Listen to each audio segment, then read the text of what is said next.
In a notable divergence of rhetoric, Israeli officials are juggling two apparently contradictory narratives regarding the military operations in the Gaza Strip. To the international community, Israel is signaling a slowdown in its military actions.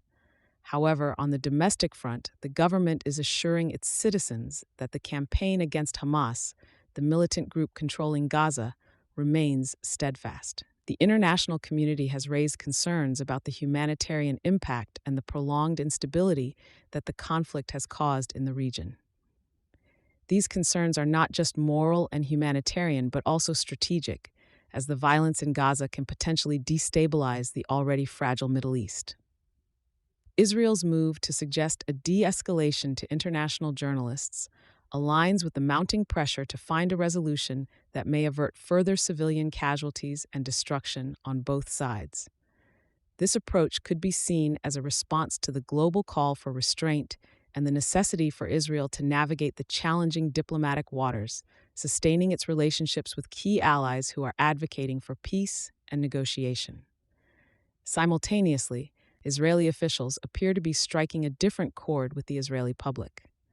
They emphasize the need for an unyielding stance in the fight against Hamas, which is recognized by Israel, the United States, and the European Union as a terrorist organization. There's a domestic expectation for the government to ensure security, and these assurances likely serve to comfort a public under constant threat of rocket attacks and to maintain support for the government's security policies. This dichotomy between international and domestic messages highlights the complexity that Israel faces in managing a protracted conflict. It is a delicate balance for the Israeli government to conduct its military operations, aiming to protect its citizens while navigating international diplomatic pressures. Israel's adaptability in communication strategies demonstrates a recognition of the different dynamics at play within varying audiences.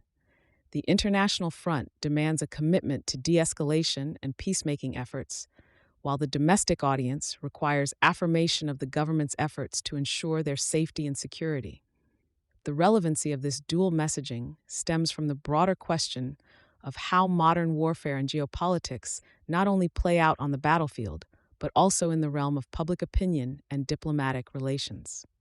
Israel's contrasting explanations to different audiences underscores the nuanced approach nations must undertake in an interconnected world, where public perception and international diplomacy can have significant ramifications on the conduct of conflict and the pursuit of peace.